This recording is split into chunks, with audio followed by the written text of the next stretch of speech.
南无本师释迦牟尼佛。南无本师释迦牟尼佛。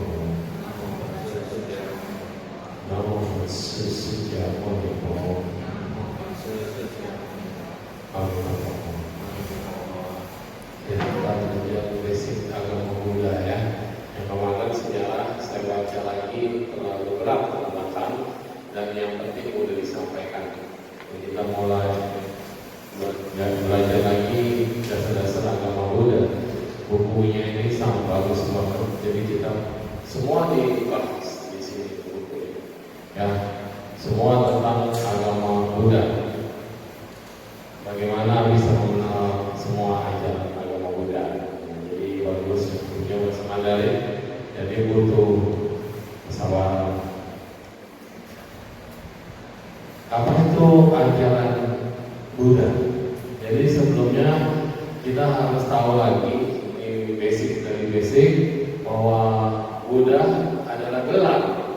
Jadi Buddha bukanlah seorang yang disebut namanya Buddha, tetapi seorang biasa, dan kebetulan yang mencapai kebuddhaan atau gelar Buddha ini adalah seorang pangeran yang terlahir di India.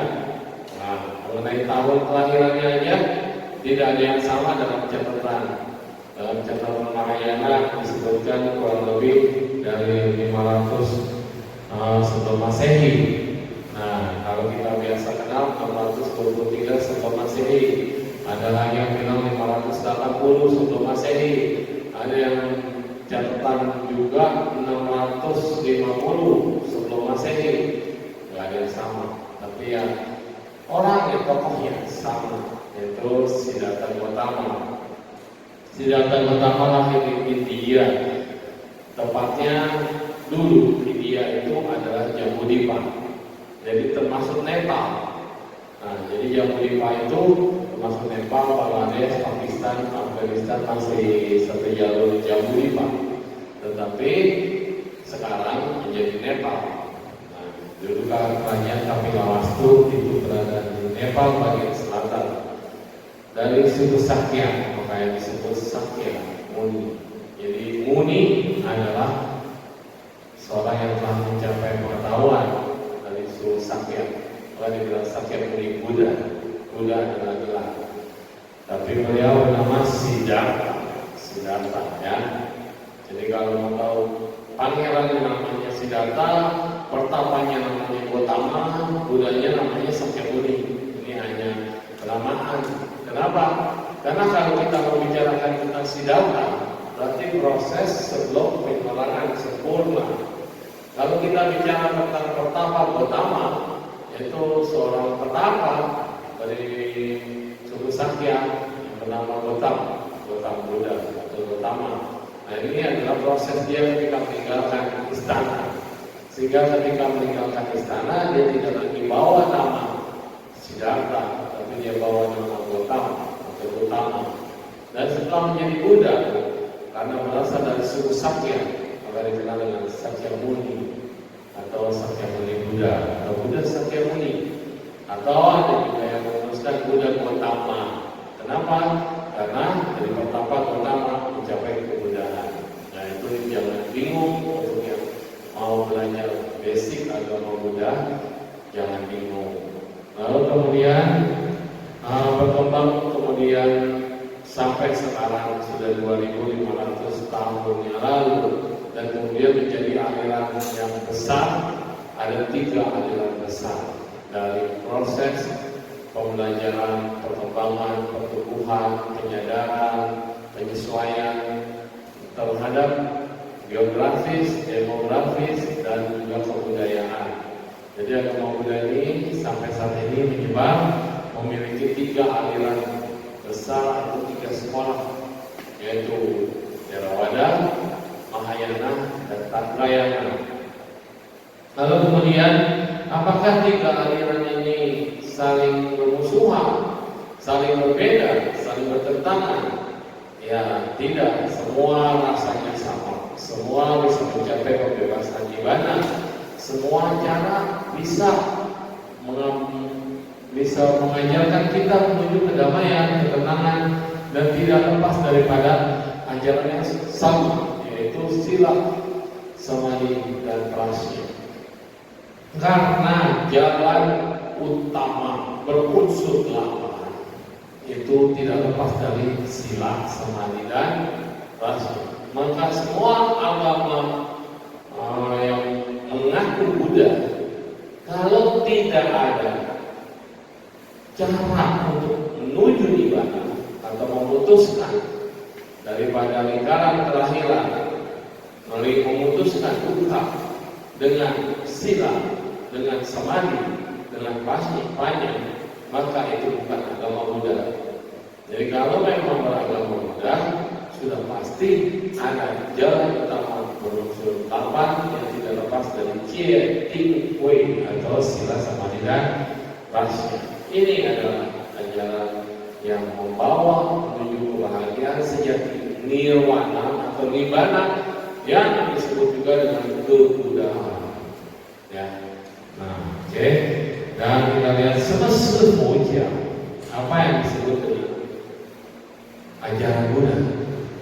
Kenapa tidak disebut Pocong atau agama itu kan Cung, ya.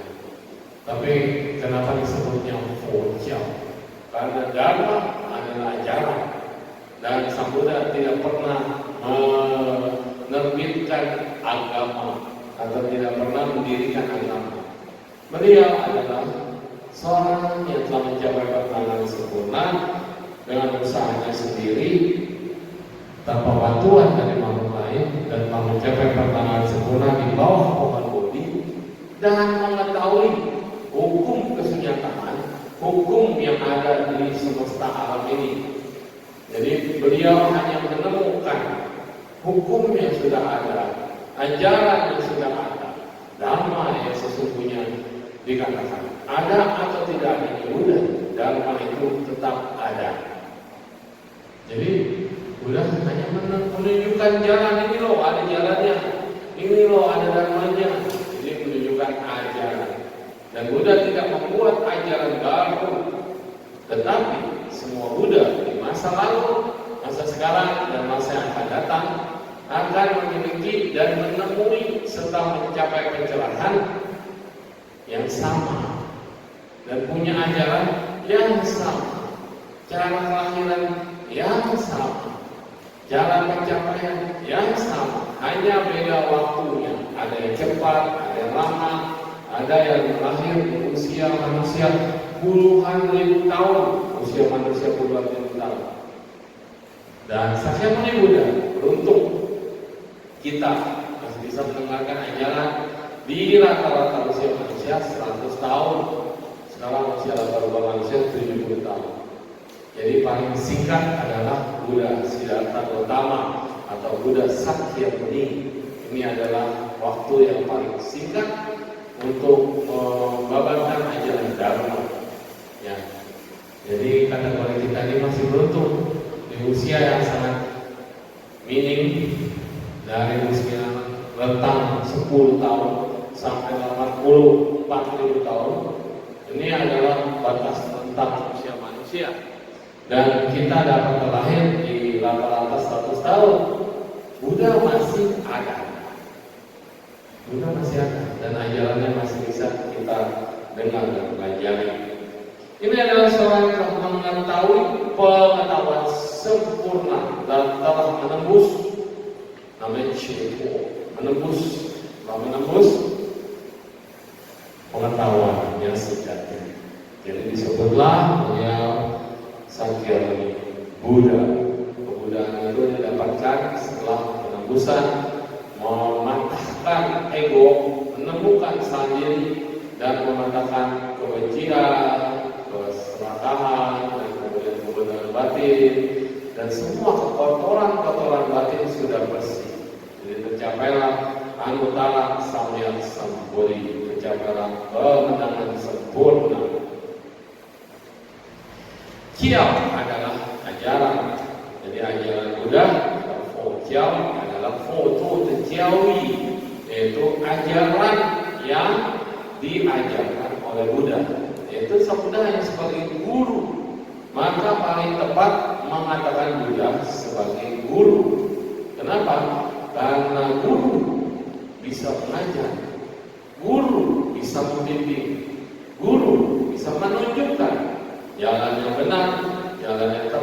cara yang praktis. Jadi kalau kita sekolah, seorang mencapai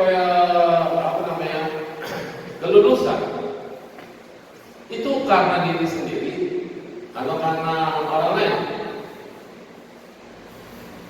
Kalau lulus sekolah diri sendiri dan yang membimbing dong. Kalau nggak ada guru gimana emang bisa lulus? Nah, jadi seorang kalau lulus sekolah atau kuliah itu adalah karena dirinya sendiri mau maju, mau belajar. Gurunya dia hanya mengajar. Jadi kalau di sini ada 30 orang, ada 30-nya lulus semua, berarti gurunya berhasil dalam mengajar. Kalau ada 5 orang yang nggak lulus, apakah gurunya salah? Enggak, guru sudah mengajar yang terbaik, tapi 5 orang itu belum mampu untuk mengikuti apa yang diajarkan. Nah, jadi gelar sarjana siapa yang mendapatkan? Apakah sang guru atau murid?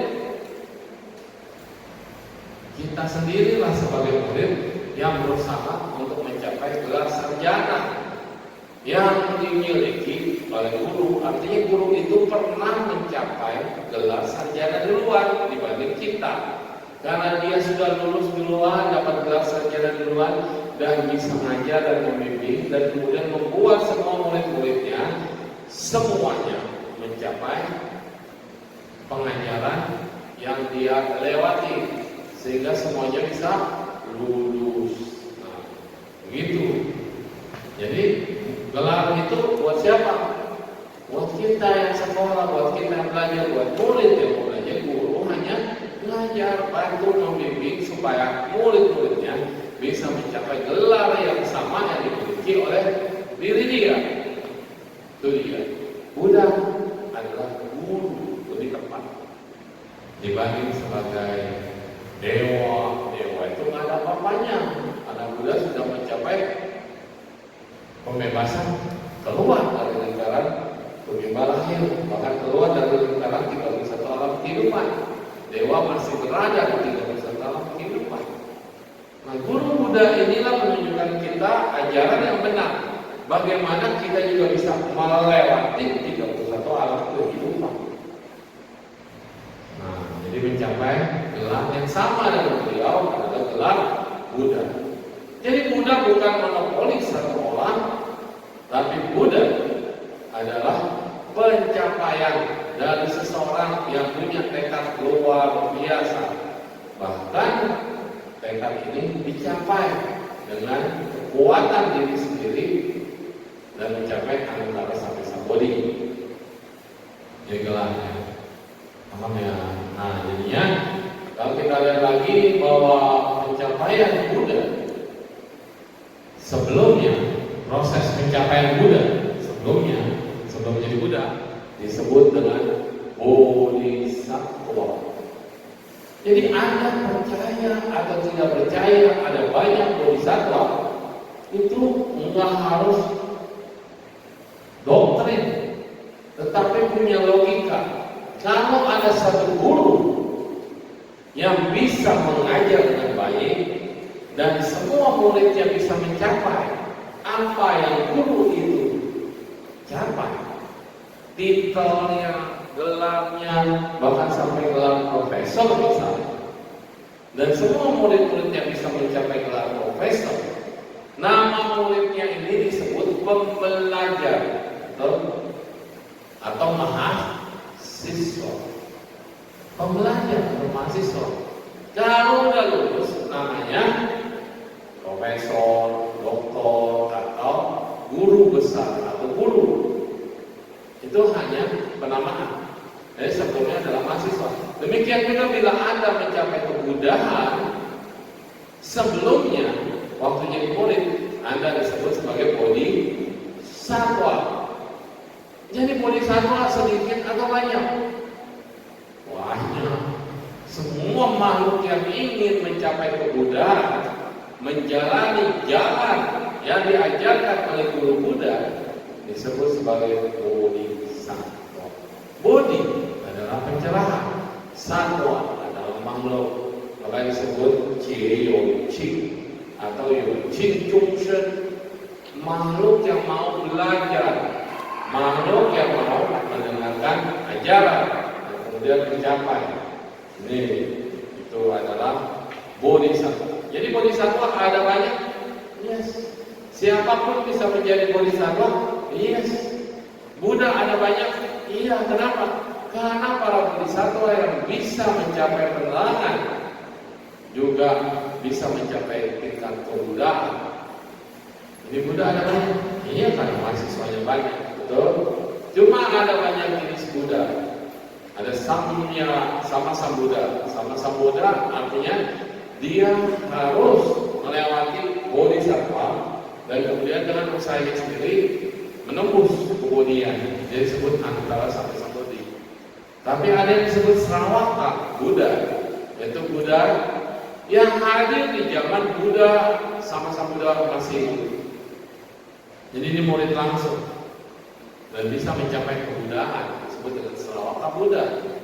Dan ada yang disebut dengan Pacceka Buddha atau Pitsupo, yaitu Pacceka Buddha adalah Buddha yang mencapai kebuddhaan dengan usahanya sendiri.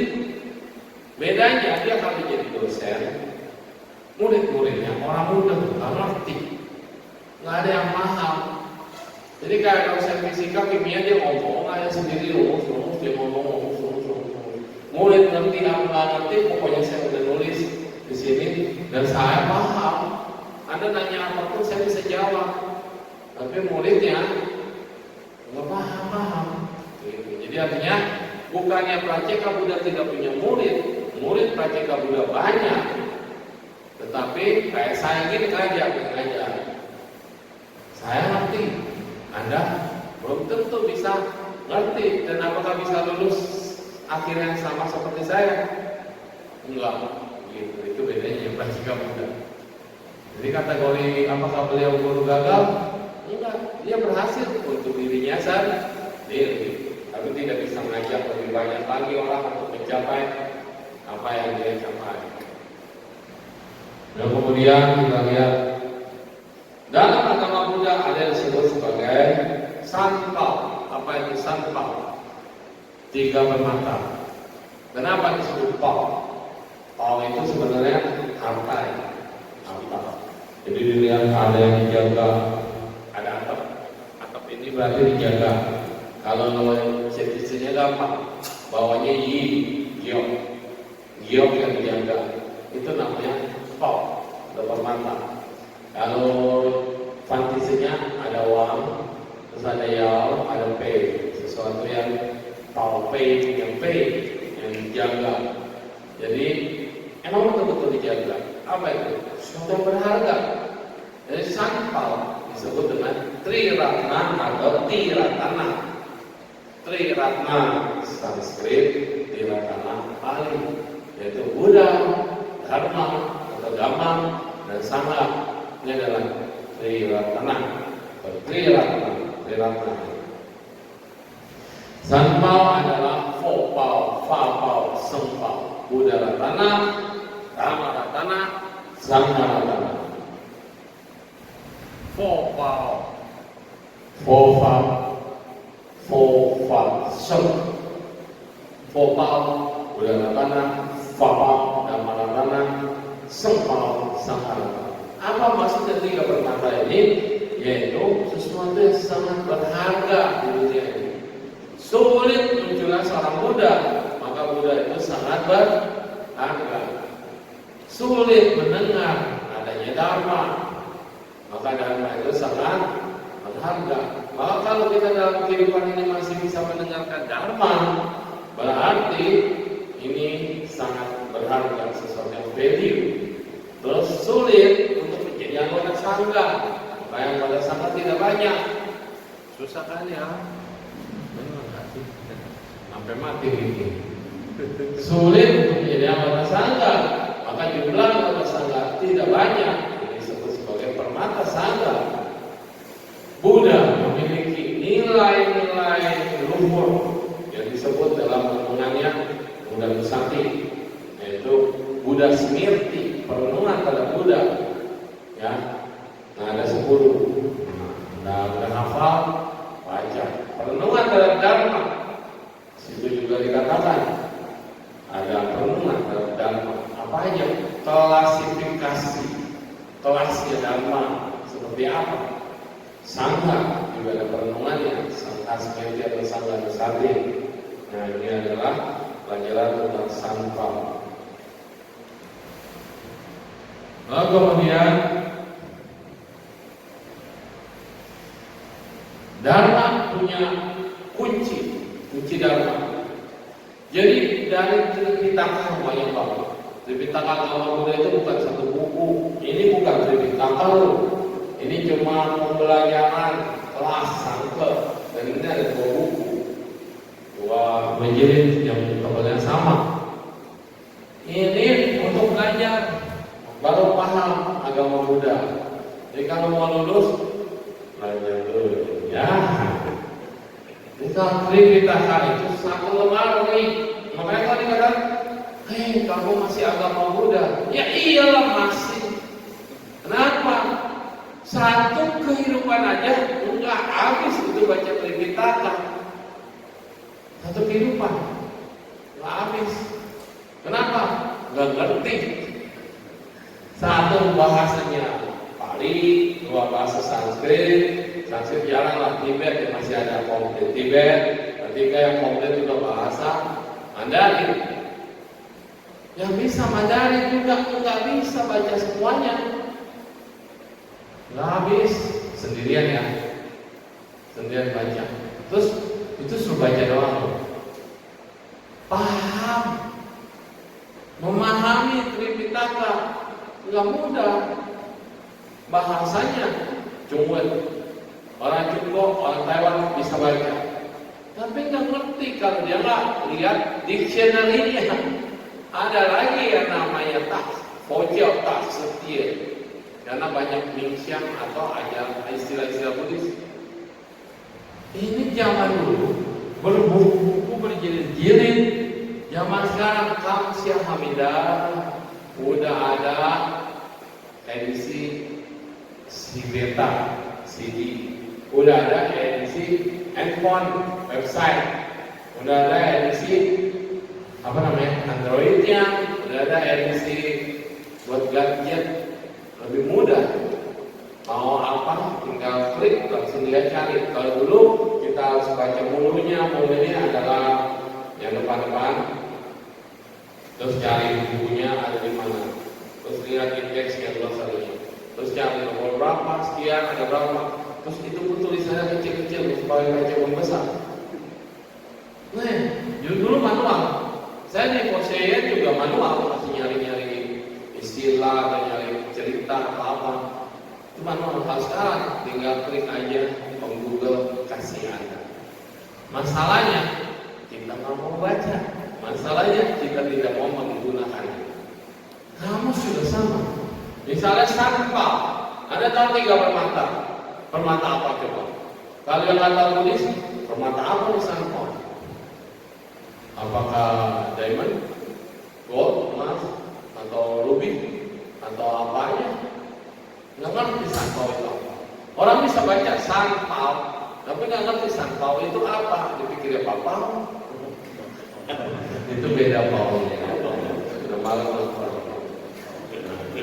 Jadi kita lihat di sini adalah kunci daripada Dharma yang 1 lemari itu hanya disalikan jadi Satsechipit 37 bagian atau 37 karya makarepit bagian untuk mencapai pencerahan sempurna. 37 bagian, makanya dikatakan Satsechipit atau Satsechitaupit. 37 jalan atau bagian untuk menuju pencerahan sempurna, atau dikatakan juga sebagai Sansechi Chung Shuxing Fangfa, atau 37 bagaimana cara 37 bagian melatih diri. Ini intisari atau kunci dari Dharma yang dibawakan oleh Buddha selama 45 tahun. yang dikumpulin yang banyaknya satu lemari. Kuncinya cuma 37. Ini adalah hukum kenyataan. Ini adalah hukum yang mulia. Ini adalah dharma yang ditunjukkan oleh Buddha. Dari 37 tauhid itu menjadi banyak banget ajarannya lain. Dan sama-sama Buddha punya kelebihan. Beliau mampu melihat kemampuan masing-masing orang yang tidak sama. Makanya lucu itu kita itu tidak harus belajar semua ajaran Dharma. Sang Buddha tidak pernah paksa. Sang Buddha nggak pernah bilang, para bhikkhu ikutin saya selama 45 tahun ya, jangan kemana-mana, just follow me. Sang Buddha ketemu sama petani, dia hanya membawakan Dharma yang bisa dicerna oleh petani. Petani itu baru dengar bahagia setelah dengar pencerahan, kesucian ya. Sang Buddha ketemu dengan Brahmana. Petani sama Brahmana levelnya beda banget. Ada yang lebih parah, kepala tahu, mencukur rambut. Itu kaum sutra, kaum yang paling bawah, yang boleh cuma mencukur rambut, dia boleh mencukur. Oh bukan sutra ya, masih ada yang mau lagi. Kaum dalil yang tidak tersentuh antara istilah. Megang nggak boleh, tapi dia boleh nyukurin rambut, pegang kepala. Dia boleh diinjek-injek. Bertemu dengan Brahmana. Brahmana scholar itu. Satria scholar. Satria itu harus belajar. Jadi tugasnya seorang raja adalah menjadi raja yang terpelajar. Jadi belajar itu wajib. Kenapa? Dengan belajar, dengan mengetahui Dharma, dengan mengetahui ajaran, Anda akan bisa mencapai hasil, yaitu menjadi pemimpin yang bijaksana. Kalau pemimpin yang nggak mau belajar, ya tidak akan berhasil, karena ilmunya banyak yang tidak tahu.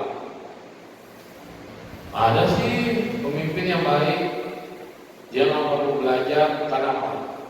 Penasehatnya pintar-pintar semua. Karena penasehatnya yang pintar, jadi banyak raja yang dibohongin, dibodoh-bodohin. Akhirnya rajanya dilengsarkan, penasehatnya jadi raja. Jadi belajar itu adalah wajib. Satria wajib belajar, Brahmana memang pun belajar. Jadi kalau Brahmana itu bukan yang enggak pintar. Mereka menguasai 3 Weda. Belum agama Hindu dulu, belum ada agama Hindu. Agama Hindu itu muncul setelah Atharva Weda selesai lengkap dari 4 Weda. Jadi agama Brahmana ini adalah agama 3 Weda. 3 Weda ini dikuasai betul-betul oleh para Brahmana. Bagaimana Buddha yang telah menembus penerangan sempurna, mengetahui semua hukum alam yang ada, berbincang-bincang dengan Brahma, sampai Brahmananya mencapai pencerahan, tidak sama dengan cara berbincang-bincang dengan kaum sudra atau kaum dalil atau kaum yang petani. Tidak sama. Bahkan termasuk kepada pangeran. Jadi ajaran yang dibabarkan oleh Buddha itu ada yang disebut dengan kemudahan yang bisa kita ngajar kepada orang yang pas momennya, pas diajar, dan pas dia pencerahan. Karena kalau lihat cerita-cerita sutra, di sutra-sutra Buddha khotbah Sotapanna, Samadagami, Anagami, Arahanta. Begitu mudahnya kesucian didapatkan di zaman Buddha dibanding era setelah Buddha. Sekarang saya ngajarin hal yang sama. Saya ngajarin ajaran yang sama yang pernah diajarkan oleh Buddha. Saya khotbah, saya ngomong, nggak ada yang mencapai Sotapanna. Saya sendiri aja belum. Inilah mengapa semua makhluk akhirnya punya tekad, di mana ada Buddha lahir, di mana ada Buddha mengajar, saya bertekad akan lahir di zaman Buddha dan akan bertekad menjadi murid Buddha. Kenapa? Karena profesor yang pas bisa menolong kita mencapai gelar yang dimiliki oleh dia. Nah, kalau sekarang kan kita cuma belajar doang, mengingat, reminder, merenung, belum tentu bisa bebas. Jadi kemudahan ini disebut ajaran untuk membuka 84.000 pintu dharma. Ada yang bilang kelompok dharma. Kalau di Mahayana selalu disebutnya Famen, Dharma Door. Dan Dharma Door atau Famen ini atau pintu dharma ini adalah tak terhingga banyaknya. Angka 84.000 ini hanya perumpamaan dari banyak sekali. Artinya, mau belajar dharma, Anda bisa masuk dari berbagai pintu. Ada 84.000 pintu dharma. Dari 84.000 jenis-jenis perkotoran batin. Jadi, mau belajar dharma, belajar dulu kotoran. Betul. Anda mau belajar dharma, belajar dulu yang kotor-kotor. Analisa dulu yang kotor. Kenalin dulu yang kotor. Bedanya apa seseorang yang melekat sama yang tidak melekat? Yang melekat, dia memegang kotoran, dia bermain dengan kotoran, dia menganalisa tentang kotoran, dia tahu itu kotor, tapi dia tidak mau melepaskannya. Orang yang tidak melekat, dia tahu itu kotor, dia bermain dengan kotoran, dia menganalisa itu kotoran, dia memahami itu kotoran. Setelah dia sadar dan tahu ini tidak bermanfaat, ini tidak membawa kemajuan, ini tidak membawa pencerahan, maka dia lepaskan itu semua kotoran. Jadi bedanya di melekat atau tidak. Sejo. Semua apa kotoran? Memang kita kotor. Kilesa namanya kotoran batin. Fannau bahasa Mandarinnya. Jadi yang kotor itulah yang membuat masalah. Jadi kalau saya ngomong tentang kotoran, jangan digambarnya yang itu kerucut itu. Kotoran itu adalah sifat karakter yang tidak baik, sifat karakter yang gelap, umi namanya, awija, tidak terang, gelap. Nah itu dia. Jadi orang yang tidak melekat lagi dengan kekotoran, bukan berarti dia menghindari kotoran. Maaf, saya tidak bisa tersentuh dengan kotoran. Karena dia mengenal betul kekotoran, maka dia baru bisa mencapai pencerahan. Jadi kalau ada hidup saya susah banget, mas datang terus menerus, pikiran saya kacau beliau, bukan kacau balau, kacau beliau. Siapa yang kacau? Beliau. Selalu nyalain orang. Karena orang lain saya jadi begini. Karena ini, karena itu, karena berbohong. Semuanya dia salahkan. Ya, dia tolak itu semua. Tidak mau melihat, tidak mau mendekat, tetapi tidak mau melepas. Dia tahu itu kotor, dia menolak, tidak mau bermain dengan kotoran, tapi dia praktik terus, tidak mau dilepas. Harusnya kan kita tahu kemarahan, kesel, kejengkelan, emosi negatif itu negatif semua. Kita tahu harusnya jangan dipegang, harusnya jangan disentuh. Tapi kita bilang kita nggak nyentuh ya. Saya tidak mau berhubungan dengan semua kotoran. Tapi pikiran kita tiap hari mikir. Pikiran kita tiap hari megang-megang. Bukan dengan tangan, dengan pikiran. Orang marah, sifat di dalam hati dipikirin. Siapa yang megang? Pikiran. Orang kesel, orang yang dapat masalah, dapat kejadian yang tidak menyenangkan, dia tahu itu tidak menyenangkan, dipikir siapa yang pegang? dan itu dilekati. Katanya tidak mau dengan kotoran, tapi dilekati. Nah ini kalau tahu teorinya tidak bagus, ya jangan dilekati. Ketika Anda tidak melekat, Anda fungsia, itulah pencerahan.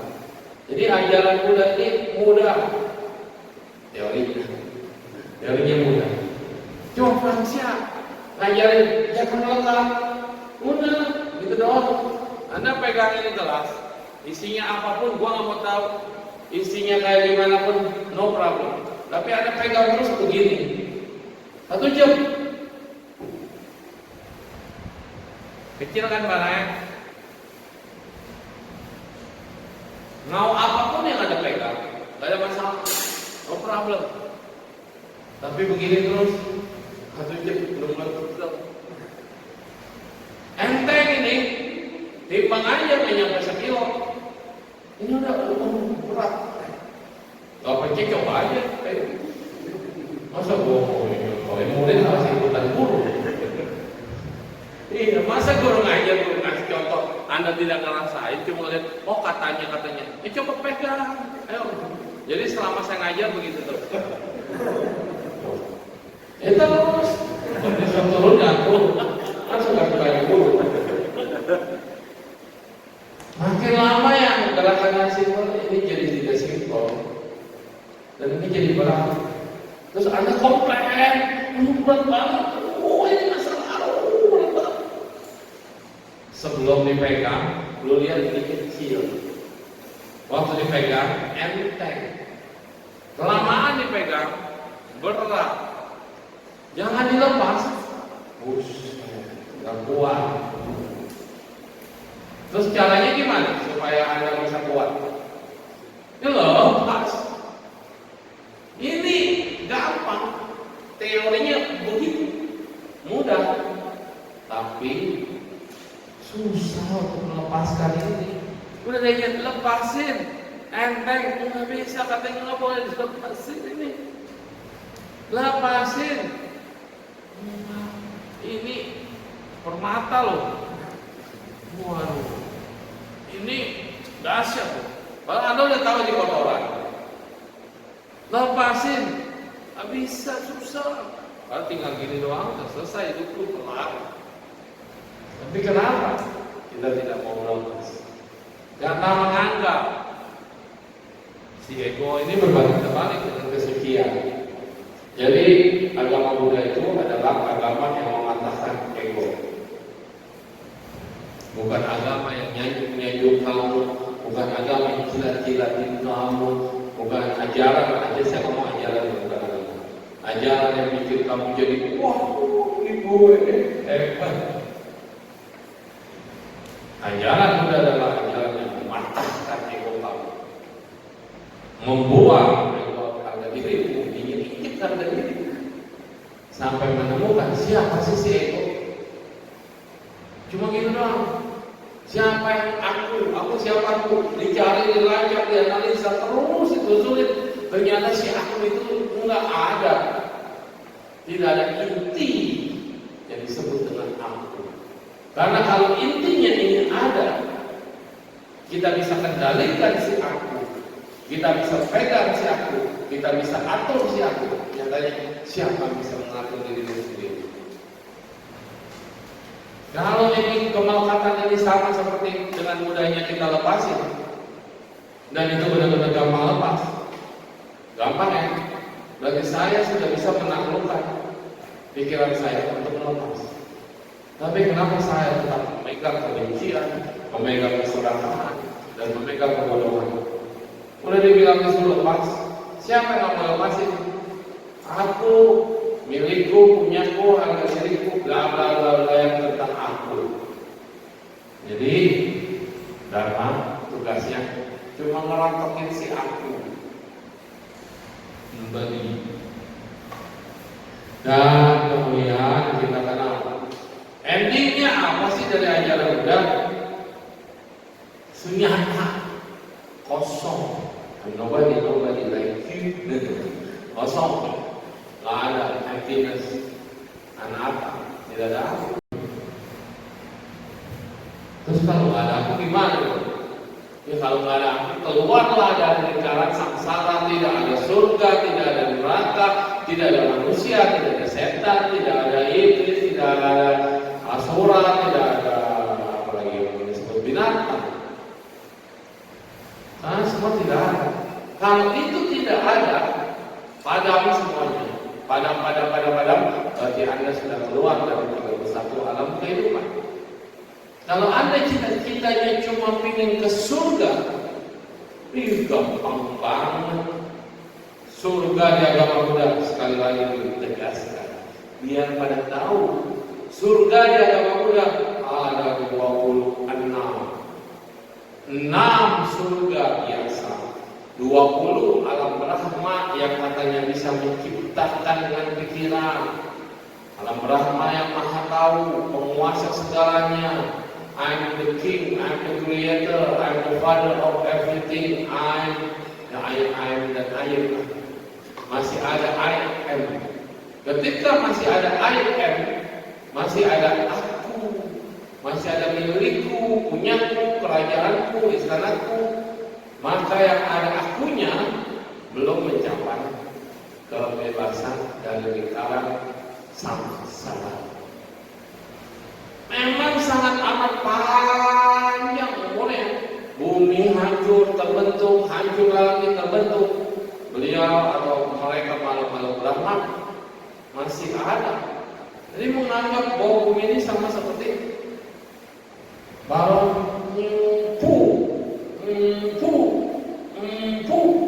di alam manusia, kayaknya sebentar ya. Tinggal ditiup pecah. Alam Brahma melihat bentuknya bumi sampai hancurnya bumi, sama seperti manusia melihat balon dari ditiup sampai pecah. Hitungan dimensi waktunya tidak sama. Maka kenapa umurnya panjang dikatakan tidak terbatas, padahal ada batasnya. Kapan batasnya? Banyak tahu, panjang dan lama. Bumi hancur terbentuk lagi. Mereka masih ada. Maka dikatakan hampir dibilang abadi, padahal itu juga tidak abadi. Kayak Brahma. Kalau alam surgawi cepat, apalagi surga tingkat pertama, gampang banget. Cukup berbuat baik, bela negara, jadi anak yang berbakti, jadi orang tua yang benar, istri dan anak yang baik, istri dan suami yang baik. Nah, itu gampang. Berbuat baik aja. Surga dengan pertama, garansi, nggak pakai embel-embel. Berdana aja. Terus kalau ada jaga sila, kalau ada jalan lain, naik lagi itu. Nggak mungkin hanya di level 1 doang, atau rugi.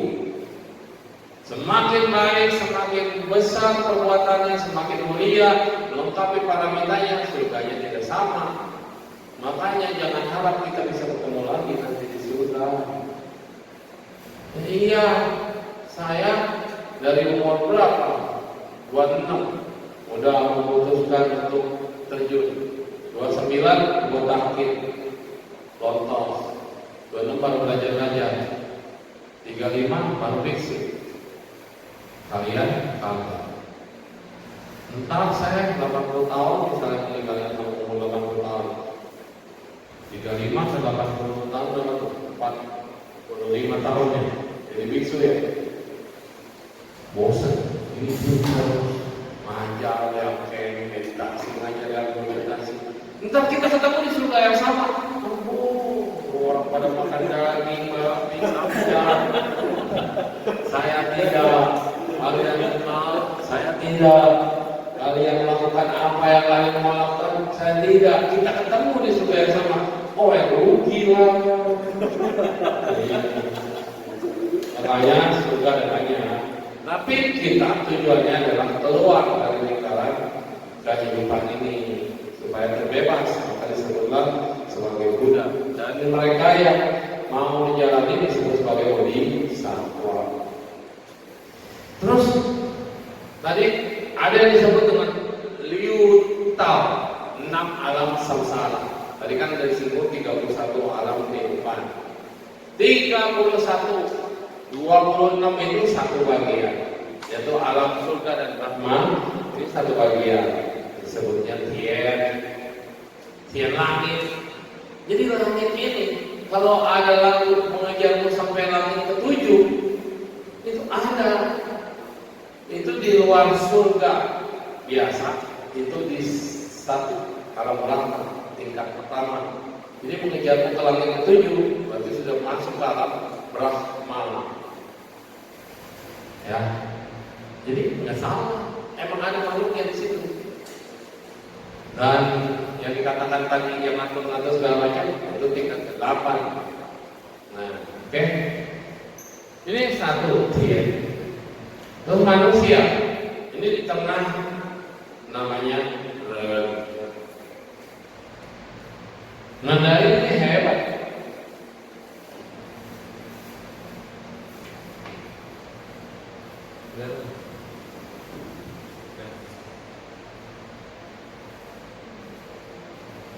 Ini ya, ini namanya tian. Kalau ininya dihapus, jadi apa? Jadi orang ini atau manusia bukan itu orang. Orang kalau dia naik pangkat, wih panjang banget. Jadi apa? Dia orang bisa menembus ini. Jadi apa? Tian atau surga. Wah, ada pangkatnya. Angkat ya bisa mencapai alam surga. Kenapa? Batasnya cuma 2. Karena Praya Tingsa atau surga tingkat kedua, atau kita kenal dia Hong Syante, Raja Dewa Satra, Indra Dewa Satra, itu di surga tingkat kedua. Ini surga pertama, ini surga kedua. Maka dia penguasanya surga, Kaisar Tio, Tian Tikong, disebutlah Tian. Itu bapaknya. Surga satu, surga kedua. Jadi manusia kalau bisa mencapai surga kedua disebutlah Tian, bertinggi. Tian, benar nggak tulisannya? Tian, benar kan? Cukup hebat ya. Belajar agama Buddha itu keren di sini. Ini orang biasa mencapai surga kedua sudah aman. Katanya ada bapak ada di sini. Itu udah jadi malaikat. Karena malaikat namanya Tian. Tian artinya penghuni surga atau malaikat. Jadi yang pertama adalah Tian atau dewa atau malaikat surga. Orang yang penghuninya namanya Tian. Kenapa disebut Tian? Kenapa lagi baru udah masuk surga kok disebutnya Tian? Kenapa?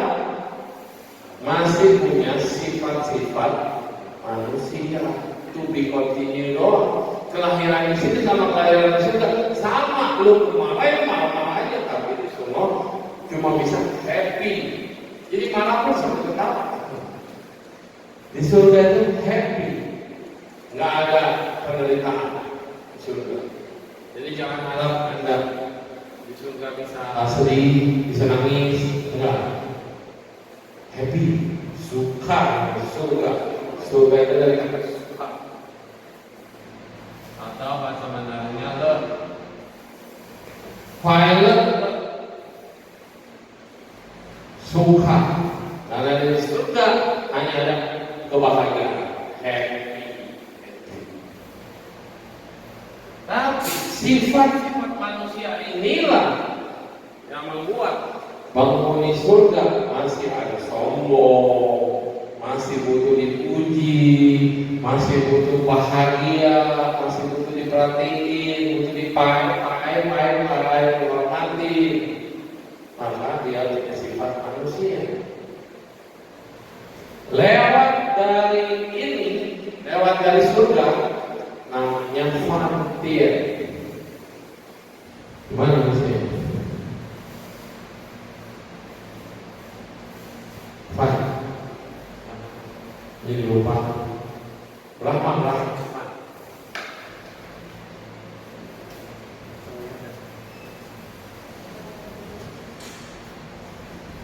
Rahman, fan.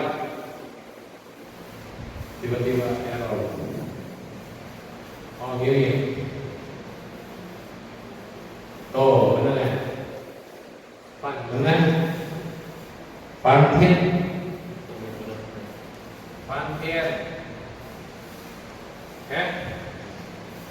Ada level di atas dia yang tadi saya udah ceritain. Ini surga doang. Level di atasnya yang dikata air water, air pencipta dan segala macam, ini disebutnya fantir. Fan ini artinya Brahman. Tian ini disebut langit. Jadi langit yang di sini tidak sama dengan langit yang fantir. Nah, ininya mu atau benar ya? Jadi Anda harus tahu ini adalah alam manusia. Naik lagi dua surga di atas yang kita kenal dari tikung segala macam, ini namanya Tian. Naik lagi ada 6. Nah, yang ketujuh disebutnya fantir sampai 26. Ini nomor 7. Ini surga ke-7 sampai surga ke-26 disebutnya fantir. Ini pun masih dibagi-bagi lagi, dibagi dua di atas.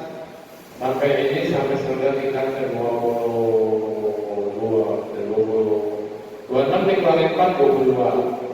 Masih ada 4 surga yang paling atas. Ini disebutnya usul. Ya, surga tanpa bentuk, sudah disebut arupa Brahma. Kalau di sini masih ada bentuknya, masih ada rupanya, masih ada kekuasaannya, masih ada fisiknya, masih ada karakter manusianya, personifikasi masih ada.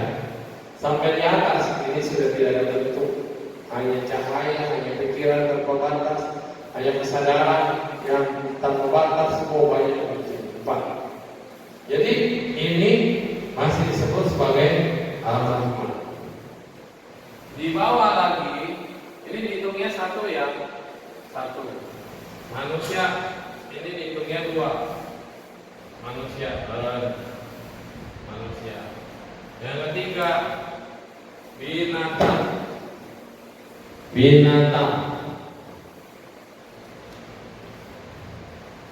Cusep.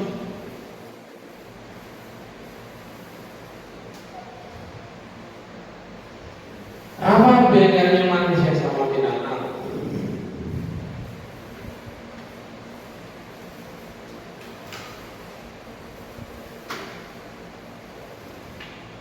Benar, iya.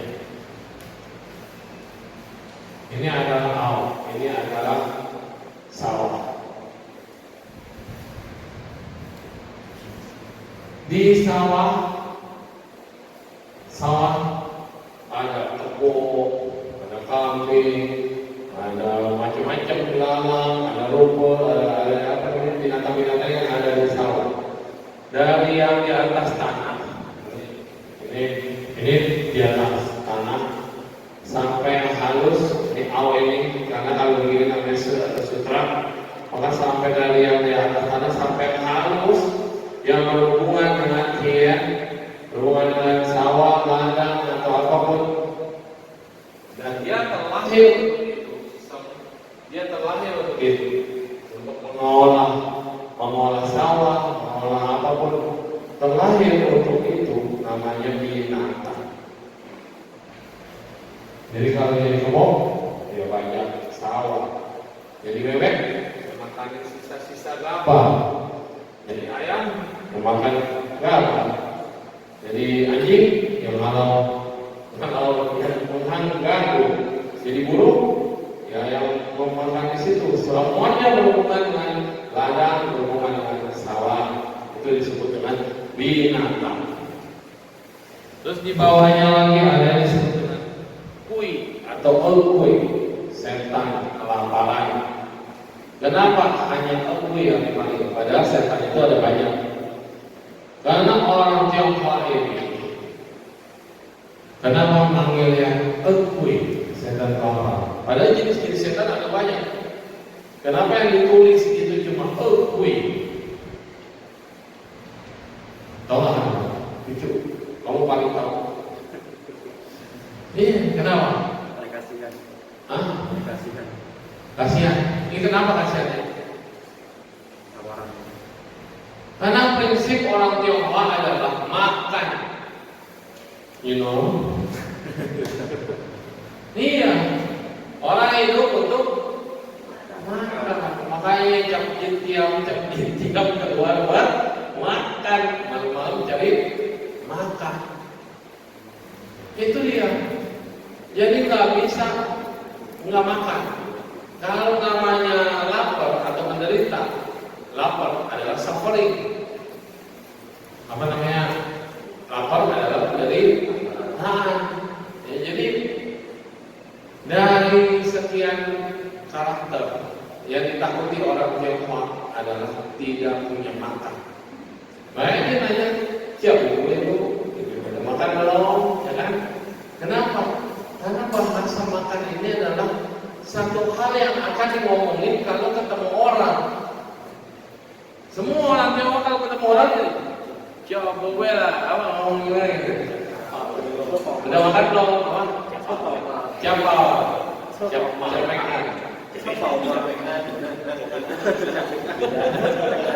Udah makan belum? Udah di mana? Di Kelenteng. Makan apa? Cepengan. Jadi selalu ditanya, udah makan belum? Jadi makan ini adalah koinya bahasa sehari-harinya, kedekatan antara kita.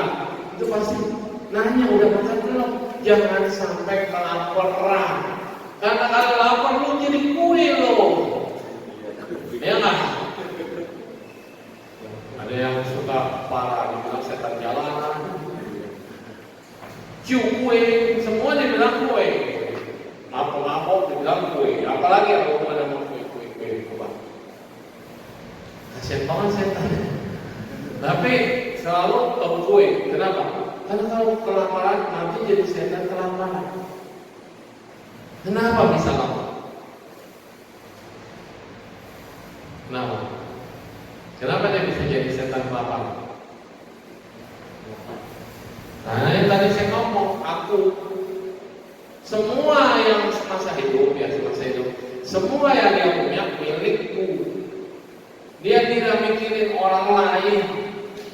Semua ini makananku, punyaku.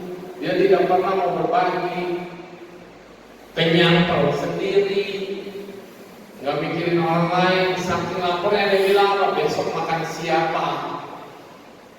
Ya, besok makan siapa itu bahasa orang bisnis. Besok makan siapa? Moknya.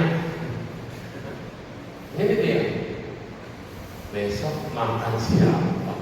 Jadi yang dipikirin adalah diri sendiri, sehingga dia tidak pernah berbagi makanan, dia tidak pernah berdonasi. Akhirnya begitu jadi setan akan kelaparan.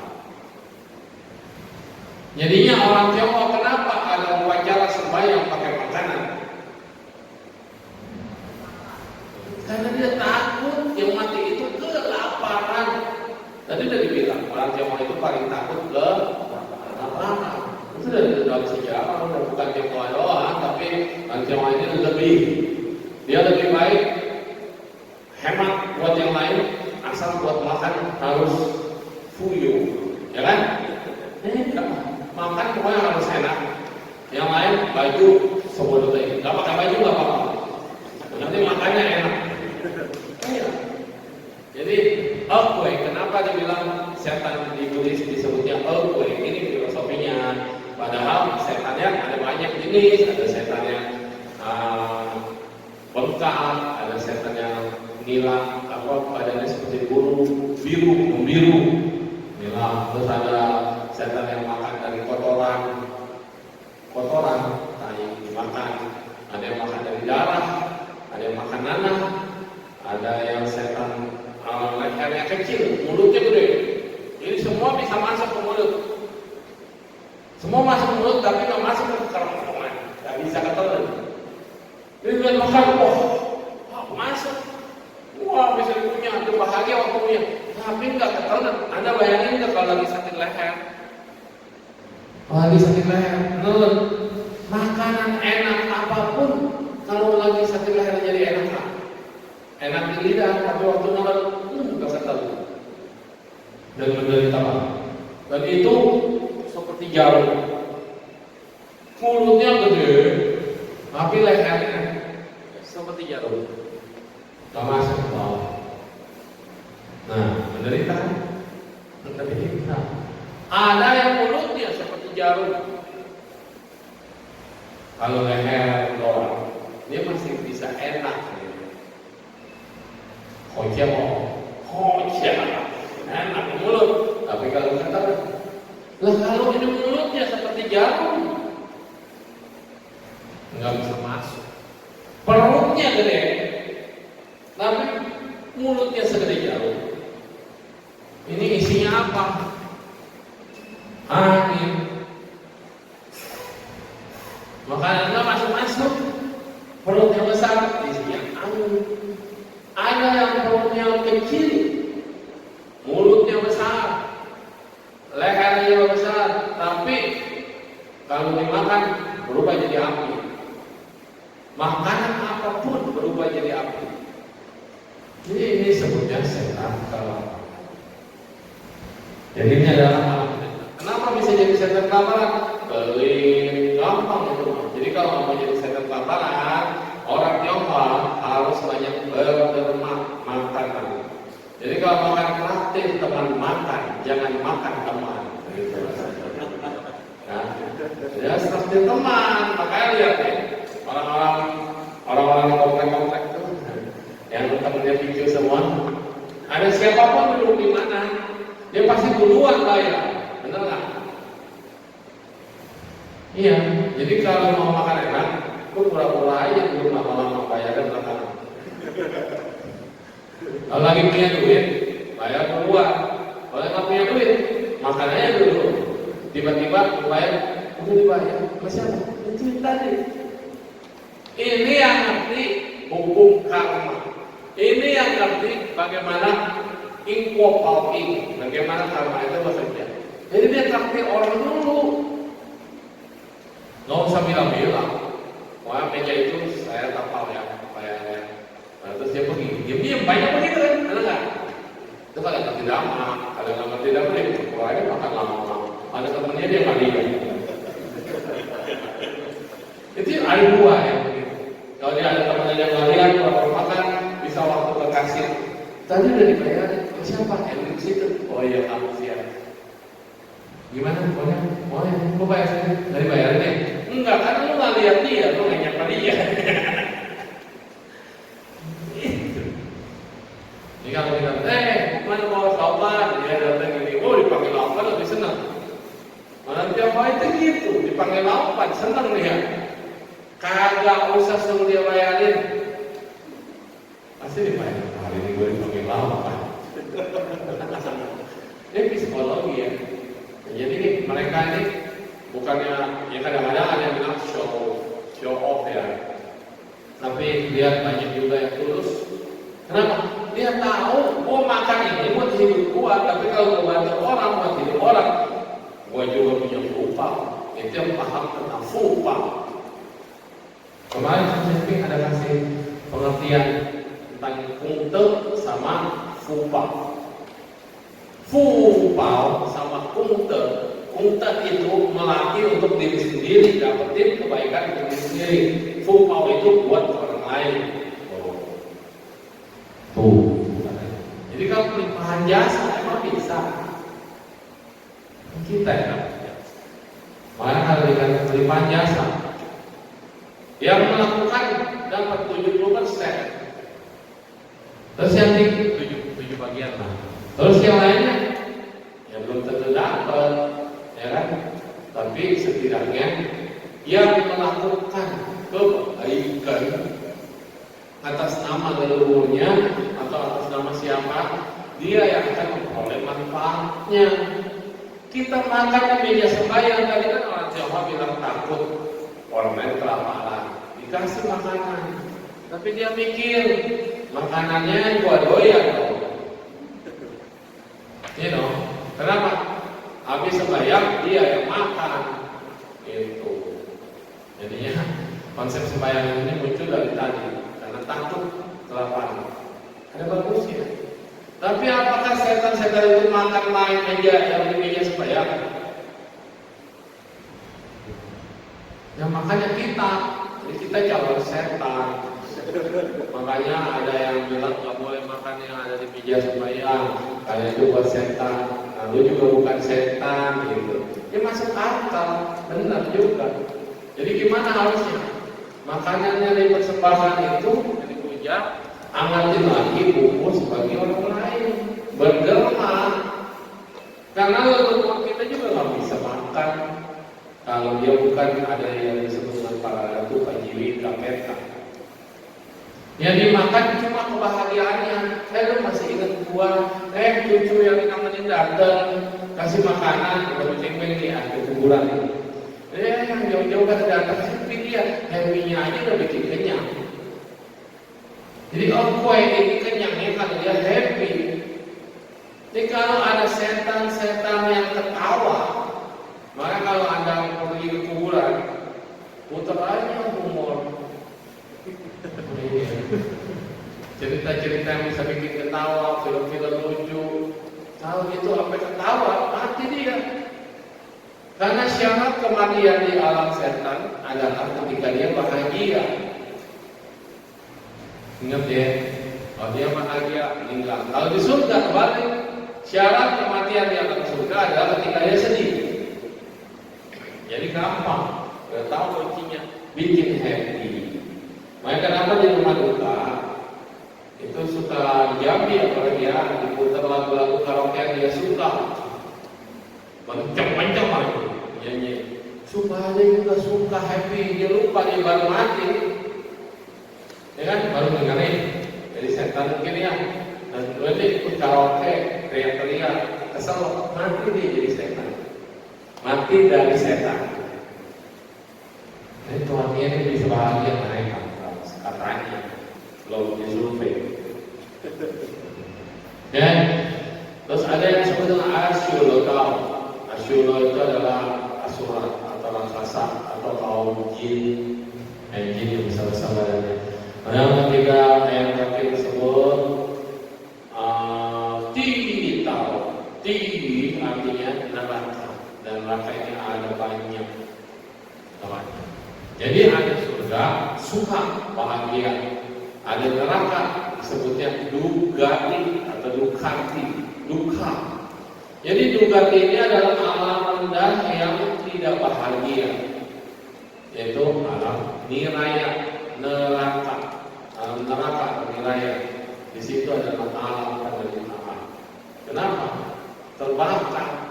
Waktu masih hidup, kita juga sudah mengalami niraya, kondisi neraka. Mata terbakar, telinga terbakar, mulut terbakar, mata terbakar sama apa? Kemarahan, terbakar sama keinginan, terbakar sama dolar, duit, merah-merah, terbakar. Matanya mau merah-merah, duitnya merah, kan? Iya. Waktu hidup terbakar, waktu mati benar-benar dibakar. Anda terbakar oleh emosi, terbakar oleh segala macam yang membuat kita keserakahan, terbakar oleh keserakahan, terbakar oleh kebencian, terbakar oleh kebutuhan batin, maka masuk di neraka dibakar, juga terbakar. Jadi ya, derita. Jadi berapa? 9 Lihat kurang. Kalau 5界在佛教中是什么含义呢？ Tiga alam triloka. Tadi kan udah dikatakan you tahu 6 jalan kelahiran.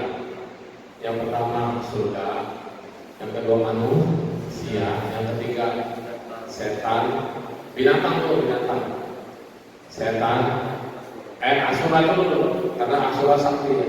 Jadi dewa, manusia, asura, setan, binatang, nilai.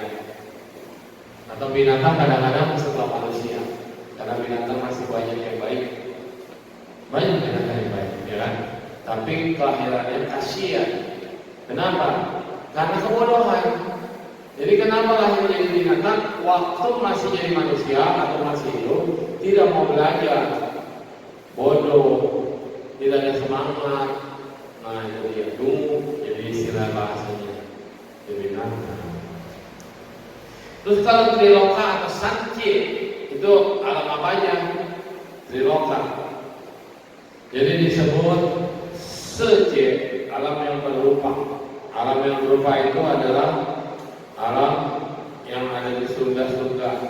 Jana pertama, jana kedua, jana ketiga, jana keempat. Ini disebut sebagai rupa loka.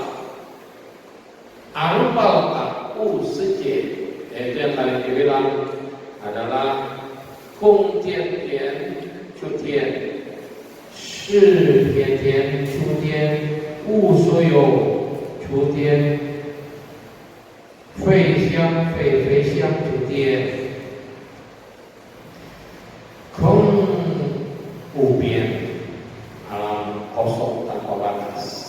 Itu setelah jana ya, setelah 4 jana, alam kosong tanpa batas, hanya ada kekosongan.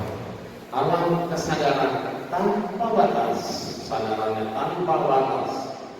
Terus alam usoyo, tidak ada apa-apa, tidak melekat pada apa-apa. Usoyo, semuanya tidak ada. Usoyo, tidak melekat. Terus ada bukan pencerahan pun tidak bukan pencerahan. Ini sudah yang paling tinggi. Ya, nah, nggak usah ditanya. Itu hanyalah yang mau meditasi. Yang mau meditasi pasti akan memiliki alam rupa loka dan arupa loka.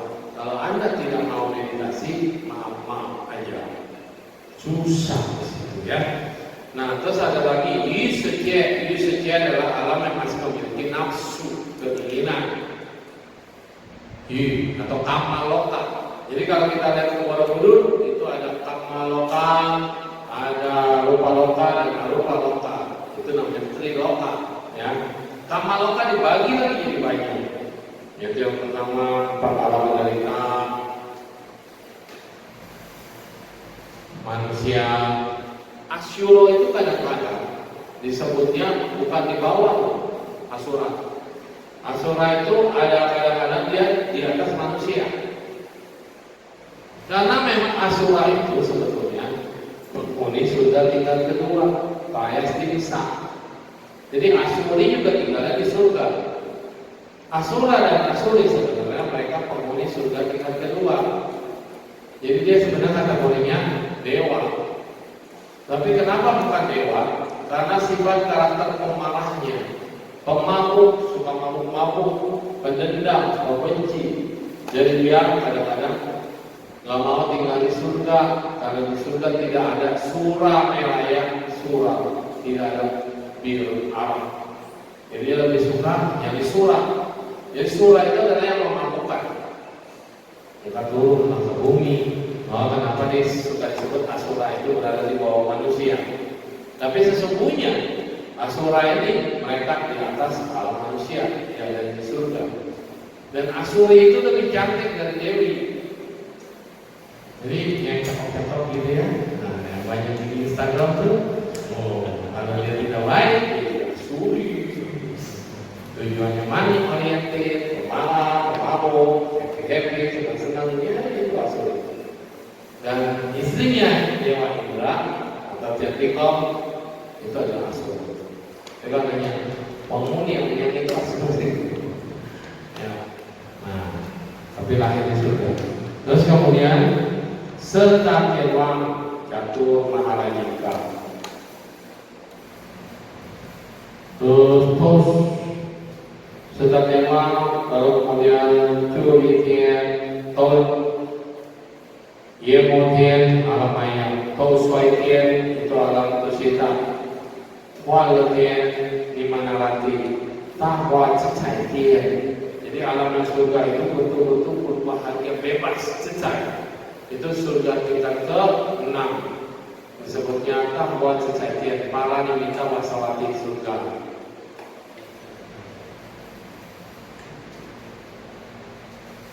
Perayaan Diksa namanya apa namanya? Tahu dia, tahu ya. Ada hati, ada tahu.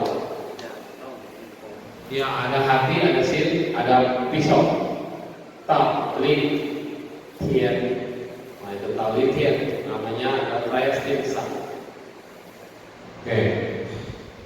Tuh suai tian. Nah itu baru alam Tusita. Oke, 3 alam trilokal. Udah.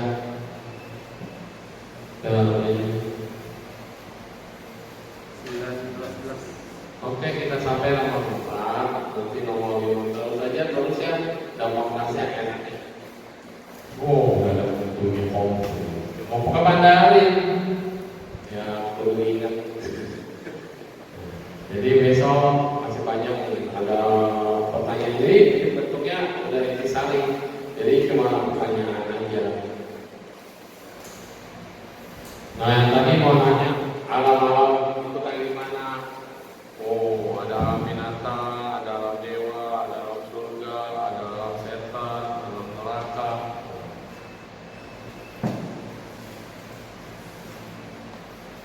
Makanya kalau di Buddhis ini di Mandala jelas para Buddha berada di luar lingkaran samsara. Yang berada di dalam lingkaran ini adalah lingkaran samsara. Para Buddha sudah keluar. Terus di bawahnya lagi ada berbagai macam kelahiran, jenis kelahiran. Ini adalah perenungan buat kita. Kita masih putar-putar di dalam lingkaran samsara. Oke, semoga semuanya berbahagia, semoga semuanya membawa manfaat. Ada tahu kaki, ada kalau sampai bisa. Ada tahu kaki, kalau sampai bisa. Ada tahu kaki, kalau